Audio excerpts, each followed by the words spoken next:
నోరెత్తి అన్న ఊరు ఊరు అరుస్తున్నానే గొంతు మంటలేస్తుంది. ఇగో ఈ నీళ్ళు ఇచ్చిండ్రు అన్న తాగుదామంటే గొంతేడ పోతానని తాగకుండా పక్కకు పెట్టుకున్నా చల్లగా ఉన్నాయి. గొంతు పోతే నేను మాట్లాడడానికి లేదు. మీ కాలు మొత్తనే సపోర్ట్లు కొట్టారు చెల్ల కోసమే. ఒక ఆడపిల్ల ఇంత ధైర్యం చేసేది ఎందుకంటే అర్థం చేసుకోండి.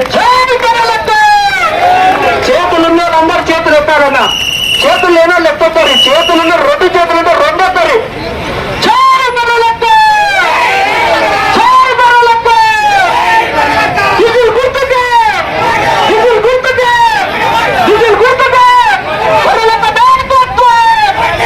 ఎందుకంటే ఎమ్మెల్యేగా పోటీ చేసినప్పుడు మనకి ఓటేసే హక్కు మనకి లేకుండా పోయింది. కనీసం ఈరోజు ఎంపీగా మళ్ళీ పోటీ చేస్తుంది ఓటమికి భయపడకుండా.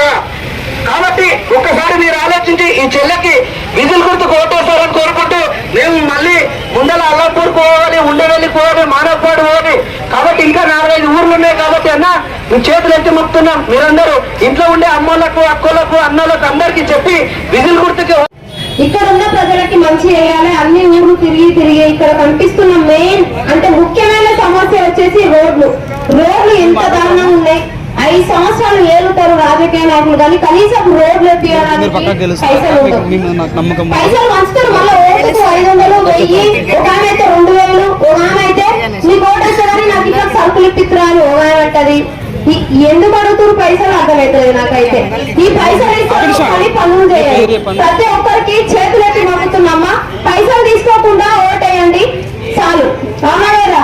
అంబేద్కర్ గారు మనకి ఇచ్చిన అమూల్యమైన ఆస్తి, అమూల్యమైన వజ్రాలు ఏమైనా మన ఇంట్లో ఉన్నాయంటే అది ఓటే. ఆ ఓటును మనం అమ్ముకోకూడదు. అసలు అట్లాంటి పరిస్థితి వచ్చిందంటే మనం ఎంత జన్మకు ఒక అర్థం అనేది లేదు. ఓటు చాలా పవిత్రమైనదమ్మా. ఓటును అమ్ముకోకండి. ఇప్పుడు కాడికి ఇన్నాం కదా, ఆ చిట్టొచ్చింది ఏదో 2 మాటలు చెప్పింది పోయిందని కాకుండా అదే నేను చెప్పిన మాటలను మైండ్ లో పెట్టుకోండి. కరెక్ట్ పర్సన్ కు ఓటేయండి. నేను సొంతంగా నిలవడమ్మా. నాకు ఎలాంటి కార్యకర్తలు లేరు, కనీసం బూత్రాలో కూర్చోనికి ఏజెంట్లు లేరు. ఏజెంట్లను పోయినసారి కూర్చోబెడితే భయపెట్టించి, ఇంటికి పోయి భయపెట్టించి, కనీసం ఏజెంట్ కూడా నాకు సంబంధించిన వాళ్ళని కూర్చొనియకుండా దారుణంగా భయపెట్టించారు. మీతోనే నేను అబద్ధం చెప్పట్లేదు, నిజంగా చెప్తున్నా ప్రామిస్ గా. ఏజెంట్లను కూర్చొని భయపెట్టించి అంటే మాలాంటి వాళ్ళు రాజకీయంలోకి రావద్దు, ఎంతసేపు ఉన్న వాళ్ళే ఏలాలి, మన లాంటి వాళ్ళం రానియరు, పైసలు లేని వాళ్ళం రానియరు. ఇది కాదు.